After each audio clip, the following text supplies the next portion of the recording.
pantai terburuk dan terkotor nomor 1 di Indonesia.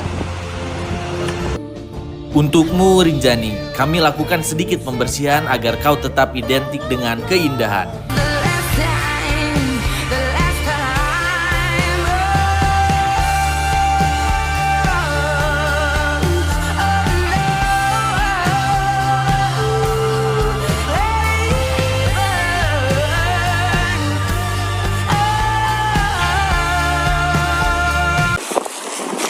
Cirebon, rayakan Hari Kemerdekaan untuk memerdekakan pantai terkotor nomor 3 di Indonesia.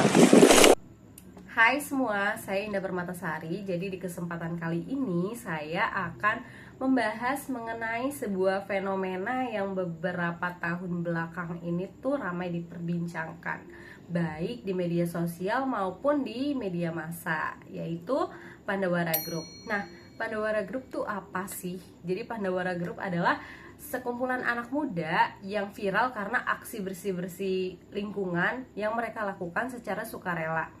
Nah, mereka tuh membersihkan sungai, pantai, dan tempat-tempat kumuh. Lalu mereka mendokumentasikannya melalui sebuah video dan diupload melalui kanal YouTube, Instagram, dan TikTok. Nah, dengan cara penyampaian pesan mereka yang menarik melalui sebuah video ini, itu tuh berhasil menarik perhatian dari banyak orang, baik dari masyarakat, influencer, dan pejabat pemerintah. Bahkan banyak dari aksi mereka juga yang akhirnya tuh mendorong kolaborasi antara pemerintah dan warga untuk sama-sama membersihkan lingkungan. Nah, melalui video ini saya ingin mengajak teman-teman semua untuk melihat lebih jauh bagaimana sebenarnya peran pemuda di era digital saat ini. Nah, apakah benar media sosial hanya bisa menjadi tempat hiburan atau seru-seruan aja, atau justru bisa menjadi sebuah media untuk menyebarkan nilai-nilai positif dan membangun kesadaran sosial? Jadi, Pandawara Group merupakan sekelompok asal Bandung yang dikenal melalui aksi membersihkan sungai, pantai, dan tempat yang kotor. Nah, Pandawara Group ini terdiri dari 5 anggota yang terdiri dari Gilang, Rifki, Agung, Iksan, dan Rapli, yang merupakan mereka tuh teman satu tongkrongan sejak SMA. Nah, aksi bersih-bersih mereka itu awalnya dari rasa keresahan pribadi diri mereka karena lingkungan rumah mereka tuh sering terjadi banjir, sehingga membuat mereka ini bertanya-tanya kenapa banjir tuh terus menerus terjadi gitu. Dan setelah mereka telusuri, ternyata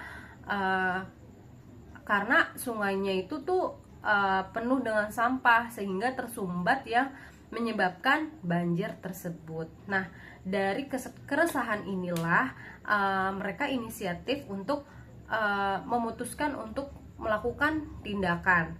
Nah, tindakan bersih-bersih tersebut ini. Jadi di 6 bulan pertama tuh mereka melakukan aksi bersih-bersih ini tanpa direkam dan dipublikasikan. Nah, tapi mereka tuh sadar bahwa untuk menginfluence orang lain atau menginspirasi orang lain, kita tuh harus bisa menunjukkan apa yang kita lakukan gitu. Jadi mereka memilih untuk mempublikasikan aksi mereka ini. Nah, akhirnya tuh mereka membuat sebuah grup yang bernamanya Pandawara Group. Nah, asal-muasal dari nama Pandawara Group ini tuh berasal dari bahasa Sunda, yang dimana artinya Pandawa itu 5 dan Wara itu kabar baik. Nah, mereka tuh setelah membuat media sosialnya Pandawara Group nih, mereka mulai membuat konten video bersih-bersih, mulai diupload deh tuh aksi mereka. Nah, tanpa mereka sangka ternyata video mereka tuh viral gitu, dan di share gitu, di mendapat perhatian banyak orang lah gitu.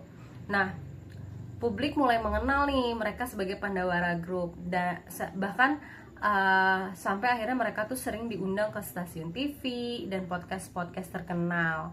Nah, dalam salah satu podcastnya Pandawara dengan sebuah acara, mereka mengatakan bahwa Tujuan mereka mengupload konten bersih-bersih tersebut itu untuk menginfluence seluruh masyarakat Indonesia, terkhusus para pemuda. Nah, maka dari itu mereka membuat kontennya itu atau video yang mereka buat itu dibuat menarik, sinematik, dan relevan lah dengan anak muda, karena emang target utama yang mereka tuju itu tuh anak muda, menginfluence anak muda, kata salah satu anggotanya yaitu Gilang. Nah, akhirnya selama 1 tahun nih Pandawara Group berjalan, mereka tuh berhasil mengumpulkan 2066 kilogram sampah dan mengangkutnya dalam 4.511 kantong dari 78 titik saluran air, mulai dari sungai besar hingga septic tank yang ada di Bandung dan sekitarnya. Nah, pada awalnya kan mereka masih merintis ya, jadi semua aksi ini tuh mereka menggunakan dana mereka sendiri. Nah, tapi karena mendapat perhatian dari banyak orang, itu akhirnya mereka membuka donasi untuk menutupi biaya operasional seperti sewa truk sampah dan alat kantong sampah dan alat-alat pembersih. Nah, namun perjuangan mereka tuh belum benar-benar selesai karena banyak sungai yang memang awalnya sudah mereka bersihkan, namun kembali kotor seperti yang sebelum mereka bersihkan gitu, karena kesadaran dari masyarakatnya tuh masih rendah gitu, jadi masih sering membuang sampah di sungai. Nah, akhirnya tuh Pandawara juga mencetuskan gerakan One Day One Trash Bag, yang dimana tuh dia mengajak para pengikutnya, baik warga, para pemuda, untuk mengumpulkan minimal 1 kantong sampah per hari supaya tidak berakhir di sungai. Baik, sekarang kita masuk ke analisis sosiologis dari fenomena Pandawara ini. Jadi yang pertama itu pemuda sebagai agen dari perubahan sosial. Nah, dalam kajian sosiologi pemuda ini tuh dilihat sebagai agen dari perubahan sosial, dimana tuh mereka identik dengan energi, idealisme mereka, dan akses mereka terhadap pengetahuan baru gitu. Nah, konsep ini juga dijelaskan oleh Anthony Giddens dalam teorinya mengenai strukturasi, di mana Giddens itu berpendapat bahwa semua manusia, khususnya pemuda, itu tuh bisa banget bertindak secara reflektif gitu, dan berpikir kritis, dan bahkan bisa membentuk ulang struktur sosial yang ada. Nah, Pandawara ini tuh sebagai contoh nyatanya gitu, di tengah budaya anak muda yang cuek dan gak aware mengenai soal lingkungan, justru Pandawara tuh menjadi contoh gitu, dan ngajak secara tidak langsung orang-orang tuh untuk peduli mengenai isu lingkungan ini. Nah, hal ini tuh bisa membuktikan bahwa pemuda tuh bisa banget loh mematahkan struktur lama yang pasif gitu. Terus yang kedua ada media sosial sebagai alat perubahan. Dulu kalau kita mau melakukan protes atau sebuah gerakan, kita tuh harus turun ke jalan dulu gitu, baru bisa kita melakukan protes. Tapi sekarang untuk melakukan protes itu, dengan seiring perkembangannya teknologi dan adanya digitalisasi,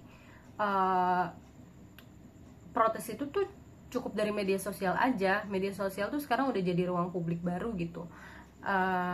Dijelasin juga sama teorinya Manuel Castells mengenai network society, dimana tuh siapa yang bisa ngatur aliran informasi, dia tuh punya kekuatan. Nah, dari case-nya Pandawara, mereka tuh berhasil gitu menggunakan media sosial dengan bijak, dimana tuh mereka tuh nggak hanya mempublikasikan ketika mereka tuh cuma bersih-bersih aja, tetapi itu juga sebagai modal mereka untuk membangun relasi dan menyebarkan nilai-nilai positif itu melalui media sosial tersebut. Nah, yang ketiga ada mengelawan citra negatif pemuda. Akhir-akhir ini kan pemuda tuh sering banget lah dicap atau diberikan stigma negatif oleh orang-orang bahwa pemuda tuh sukanya tawuran, flexing, dan drama-drama yang ada di medsos lainnya itu.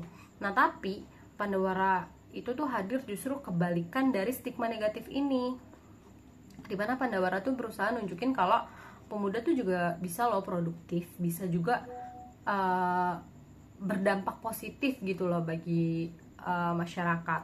Nah, yang menarik, Pandawara ini tuh bukan bagian dari sebuah organisasi atau instansi besar gitu, tapi mereka tuh berhasil untuk ngumpulin orang, ngumpulin para pengikutnya gitu untuk aware dengan isu lingkungan, dan bahkan mereka tuh berhasil mengajak followersnya ini tuh menjadi volunteer gitu untuk ikut aksi bersih-bersih bersama mereka. Yang ketiga ada budaya digital yang produktif. Karena kita pemuda nih hidup di zaman digital gitu ya. Semua orang tuh punya akses untuk bersuara, tapi gak semua orang tuh bisa semua orang tuh bisa memanfaatkan kemajuan digital ini tuh secara bijak gitu. Nah, Pandawara ini tuh bisa dibilang berhasil gitu, dimana tuh mereka bukan cuma sebagai konsumen teknologi aja nih, tapi mereka sebagai produsen juga gitu. Mereka nggak pakai tuh media sosial sebagai ajang flexing, media untuk flexing, tapi mereka juga justru memanfaatkan media sosial ini untuk melakukan sebuah aksi gitu, yaitu aksi bersih-bersih. Nah, dari sebuah jurnal menyebutkan bahwa Pandawara ini tuh udah jadi simbol gerakan ekologis berbasis komunitas. Mereka tuh membawa pendekatan partisipatif karena mereka tuh digital native gitu. Pesan yang mereka sampaikan melalui konten-konten mereka yang diupload di media sosial itu ternyata sampai banget ke anak muda. Kuncinya itu ada di storytelling dia yang menarik, dan visual mereka tuh yang eye catching gitu, jadi relevan lah bagi anak muda. Terus menjadikan konten hiburan ini tuh mengubah yang ke berapa berarti sekarang? Yang keempat itu berarti mengubah konten hiburan menjadi konten perubahan. Nah, biasanya konten yang viral dari kalangan anak muda nih itu ya konten-konten yang simple aja, kayak prank lah atau flexing, pamer-pamer barang branded. Nah, tapi Pandawara ini tuh ngebuktiin kalau konten mereka yang edukatif dan inspiratif banget tuh juga bisa banget loh viral, tergantung cara kita mengemas konten tersebut gitu. Nah, mereka tuh berhasil mengubah stigma bahwa konten itu bukan sekedar hiburan, tapi juga bisa menjadi sebuah perubahan. Jadi kesimpulannya bahwa Pandawara Group ini tuh berhasil membuktikan kalau gerakan yang besar itu nggak harus selalu lahir dari sesuatu yang besar gitu, tapi bisa juga dari hal-hal yang sesuatu yang sederhana. Contohnya tuh kayak Pandawara ini dari sebuah keresahan aja tuh dia berhasil memberikan dampak yang positif gitu. Pandawara ini tuh merupakan gambaran ideal pemuda Indonesia seharusnya gitu, dimana pemuda itu emang harus aktif, harus peduli, harus kritis di tengah era digitalisasi ini. Jadi tuh Pandawara bukan sebagai generasi yang cuma menonton sebuah konten, tapi mereka juga memilih untuk bergerak gitu melalui aksi. Terima kasih. Wassalamualaikum warahmatullahi wabarakatuh.